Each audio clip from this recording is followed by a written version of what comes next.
Bonjour, je suis Catherine Delbrou, conseillère agréée en fleurs de bac. Et aujourd'hui, la petite capsule qui va nous occuper va nous parler des fleurs de bac et de savoir pour qui elles sont destinées, à qui conviennent-elles, y a-t-il éventuellement des contre-indications dans leur utilisation. Les fleurs de bac, souvenez-vous, c'est un système de remèdes naturels, 38 fleurs plus le fameux rescue, qui va viser à harmoniser nos états émotionnels pour que nous puissions retrouver notre équilibre et notre paix intérieure, que ce soit sur un plan physique ou un plan mental. Et donc, grâce à cet équilibre, retrouver évidemment le meilleur de nous-mêmes et notre plein potentiel pour continuer à avancer dans la vie. Alors, le système des fleurs de Bach, à la base, donc élaboré par le docteur Édouard Bach dans les années 1930, a été composé tout simplement de fleurs sauvages, de bourgeons d'arbres et d'eau. Et dans ces préparations, afin d'assurer un agent conservateur, il y a rajouté du brandy. La façon dont il a préparé les fleurs, il y avait deux techniques. Il y avait la solarisation et la technique d'ébullition. Ces deux techniques font en sorte que les fleurs ne vont donc contenir aucune molécule chimique, puisqu'il n'y a pas de transformation fondamentale de la fleur. Résultat des courses, puisqu'il n'y a pas de molécules chimiques, ces fleurs vont donc convenir à tout un chacun, homme, femme, enfant, que ce soit le jeune nourrisson qui vient de pointer le bout de son nez au monde, ou que ce soit la personne âgée qui effectivement a déjà vécu et traversé beaucoup de choses dans la vie. Les fleurs vont donc convenir à tout le monde sans aucune contre-indication ou exception. Elles vont même convenir également, et c'est intéressant à connaître et à savoir, aux personnes qui sont souffrantes ou qui sont malades, que ce soit sur un plan physique ou un plan psychique. Elles vont permettre effectivement de, comment dire, de conforter leur état mental et de leur donner plus de persévérance face à ce qu'elles vivent. Ne me faites pas dire ce que je n'ai pas dit, à savoir que les fleurs ne remplaceront jamais aucune visite chez le médecin ou aucun traitement médical.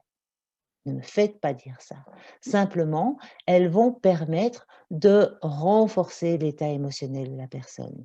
Ce n'est pas pour rien qu'actuellement, par exemple, j'interviens dans une association d'accompagnement pour des personnes atteintes de cancer, parce que clairement, il y a une complémentarité entre le bien-être mental, la santé mentale et l'évolution de la maladie chez les personnes.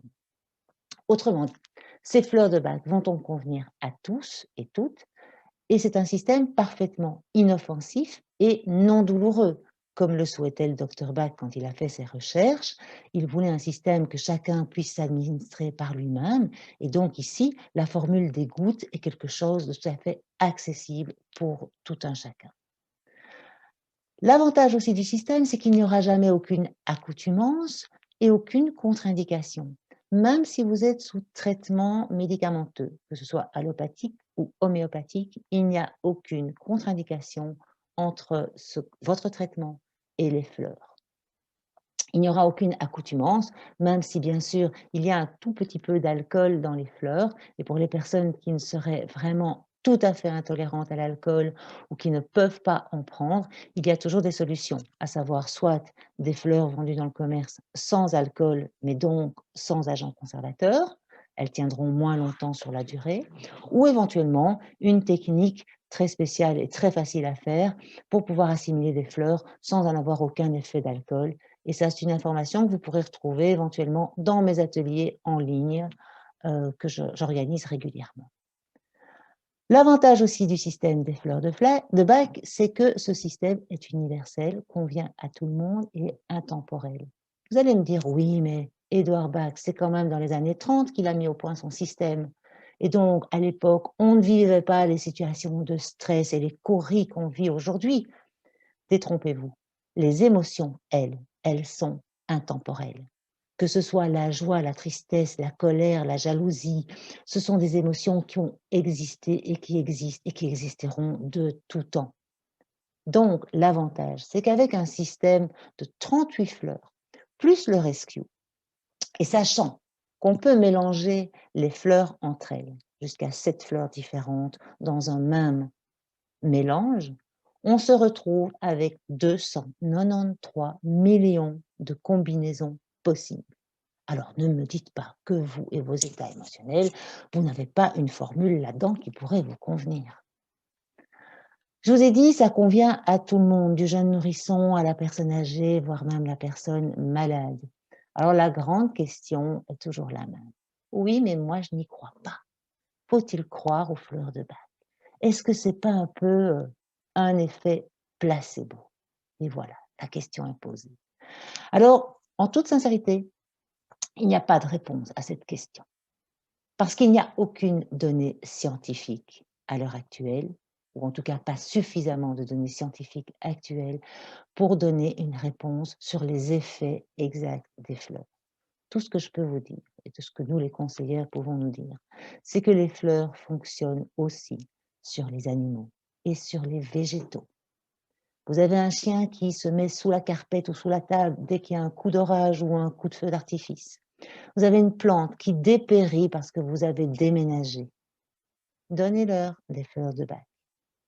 Dans les ateliers qu'on fait en ligne, on analyse aussi et on s'amuse à étudier les fleurs qui peuvent correspondre à ces situations-là. Ça peut être très, très comique parfois, que ce soit pour des chiens, des chats ou des chevaux. Et donc, les fleurs, donnez-leur effectivement le remède approprié. Ce qui est intéressant, c'est que, et c'est là où je dis que ça peut convenir et qu'il n'y a peut-être pas d'effet placebo, c'est que finalement, ces êtres vivants qui ne peuvent pas accéder à la parole pour s'exprimer, vont en fait exprimer les effets des fleurs de bac à travers les changements de comportement qu'ils vont adopter. Voilà. Une autre façon de vous répondre à cette question, c'est la citation de notre ami Einstein. La théorie, c'est quand on sait tout et que rien ne fonctionne. Et la pratique, c'est quand tout marche et que personne ne sait pourquoi. Alors, si vous êtes encore sceptique sur les fleurs de bac, en vous disant oui, mais c'est pas pour moi, j'y crois pas, etc. Ma seule réponse, c'est de vous dire essayez-les, testez-les par vous-même et vous verrez bien ce qui se passe. Voilà. Alors, si vous voulez en savoir plus sur les fleurs de bac, eh bien voilà, j'ai de différentes petites capsules que vous retrouverez sur la toile qui abordent différents sujets.